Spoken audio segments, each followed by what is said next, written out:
Avez-vous déjà écouté un message, une conférence ou un séminaire du Dr Miles Monroe? Sans doute oui.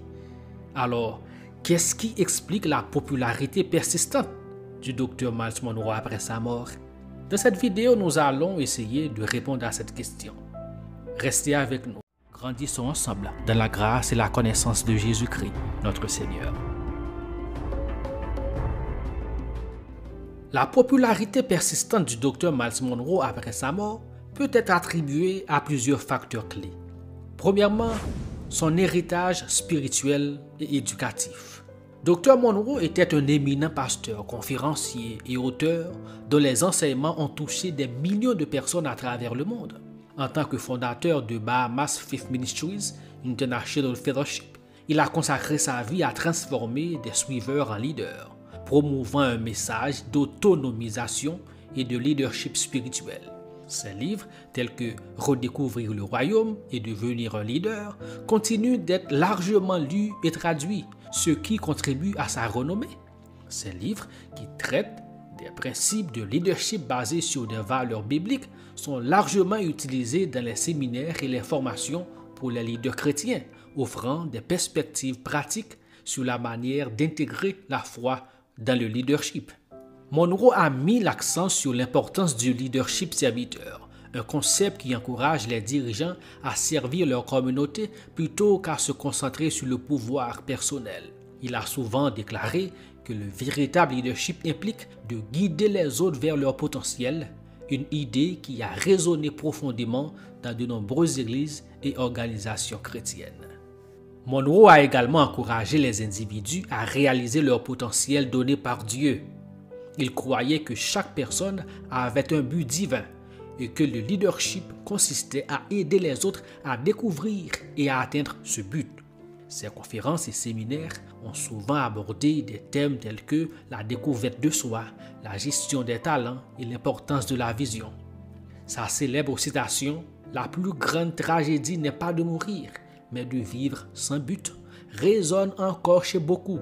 Ses réflexions sur la vie, la foi et le leadership continuent d'inspirer ceux qui cherchent à réaliser leur potentiel.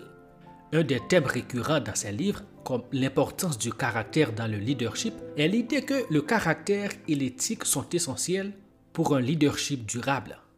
Monroe insiste sur le fait que les leaders doivent développer une force morale pour maintenir leur influence et éviter les échecs. Il présente des stratégies pour renforcer le caractère personnel et professionnel des leaders. Monroe met également l'accent sur la vision comme élément central du leadership. Dans Devenir un leader, il propose des méthodes pour définir des objectifs clairs et développer une vision qui guide les actions d'un leader. Il encourage les lecteurs à vivre avec un sens du but, ce qui est fondamental pour inspirer et motiver les autres. Monroe fournit également des conseils pratiques et des exercices dans ses livres pour aider les lecteurs à appliquer ces principes dans leur vie quotidienne. Il utilise des anecdotes personnelles, des études de cas et des exemples bibliques pour illustrer ces points, rendant ainsi ses enseignements accessibles et applicables. Son impact global. L'influence du Dr Miles Monroe s'étendait au-delà des Bahamas, touchant des audiences internationales. Dr Monroe a été consultant pour plusieurs gouvernements et organisations, y compris les Nations Unies, ce qui a renforcé sa stature en tant que leader d'opinion respecté dans le domaine du leadership et de la spiritualité, chrétienne en particulier. Sa capacité à s'adresser à des publics variés, allant des églises locales aux forums internationaux, a également élargi son impact.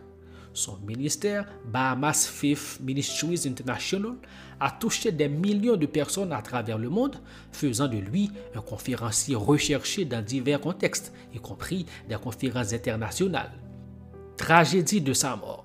La mort tragique de Monroe dans un accident d'avion en novembre 2014 a également joué un rôle dans l'intensification de son héritage. La couverture médiatique de cet événement a suscité une vague d'intérêt pour sa vie et son œuvre, incitant de nombreuses personnes à découvrir ou redécouvrir ses enseignements. Les hommages rendus par des figures religieuses et politiques ont également contribué à maintenir sa mémoire vivante. De nombreux leaders chrétiens continuent d'utiliser ces œuvres et d'appliquer ces principes dans leur ministère, garantissant ainsi que son héritage perdure. Communauté et suivi actif. Enfin, la communauté qu'il a bâtie autour de son ministère continue d'être active.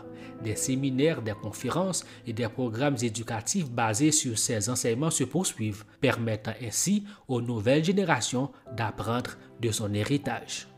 Mais Dr. Myles Munroe était-il controversé? Voyons quelques controverses. Bien que Dr. Myles Munroe fût une figure influente dans le monde chrétien, ses positions ont parfois suscité la controverse. Voici quelques-unes de ses prises de position les plus discutées. Position sur l'homosexualité. Munroe a été particulièrement vocal contre l'homosexualité, affirmant que cela allait à l'encontre des enseignements bibliques.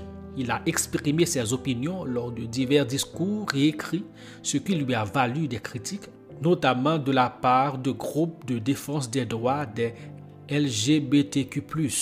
Sa position a été mise en lumière lors d'une Gay Pride aux Bahamas en 2014, où il a été critiqué pour ses déclarations fermes sur le sujet. Critique de la religion organisée. Il a également critiqué les structures religieuses traditionnelles, plaidant pour un retour à une compréhension plus spirituelle et personnelle de la foi. Dr. Munroe soutenait que beaucoup de pratiques religieuses étaient devenues trop ritualistes et éloignées des vérités fondamentales du christianisme. Cette critique a pu déplaire à certains leaders religieux qui défendent les institutions établies. Vision du leadership. Sa vision du leadership, qui prône un modèle de leadership serviteur, a également été controversée dans certains cercles. Bien qu'il ait encouragé un leadership basé sur le service et l'humilité, certains critiques ont estimé que ses idées étaient trop idéalisées et ne tenaient pas compte des réalités complexes du pouvoir et de la gouvernance dans les organisations. Énoncé polémique. Munroe a parfois fait des déclarations qui ont été perçues comme provocatrices. Par exemple, il a affirmé que le cimetière est rempli de richesses, soulignant que beaucoup meurent sans avoir réalisé leur potentiel ou utilisé leurs dons. Bien que cette déclaration vise à encourager les gens à vivre pleinement, elle a aussi été interprétée par certains comme une minimisation des luttes personnelles et des défis que les individus peuvent rencontrer dans leur vie. En résumé, la combinaison de son influence spirituelle, de ses messages pertinents sur le leadership, la motivation, des circonstances tragiques entourant sa mort et du soutien continu de sa communauté contribue à la popularité durable du Dr. Myles Munroe après son décès. Dites-moi ce que vous en pensez dans les commentaires. Comment les messages du Dr. Myles Munroe vous ont touché personnellement? Merci. C'était votre ami Windel Benjamin Etienne pour Un tête-à-tête avec Dieu, un ministère de Je crois donc je parle. Pour avoir accès à toutes nos ressources, veuillez visiter notre site internet le www.jecroisdoncjeparle.org. Tous nos contenus sont pratiquement disponibles sur la plupart des plateformes de podcast. Vous n'avez qu'à taper Je crois donc je parle. Tous nos livres sont aussi disponibles sur Amazon en version e-book, broché et relié. Merci d'intégrer notre communauté. Merci de partager et de consommer nos contenus. Que Dieu vous bénisse abondamment. Grandissons ensemble dans la grâce et la connaissance de Jésus-Christ, notre Seigneur.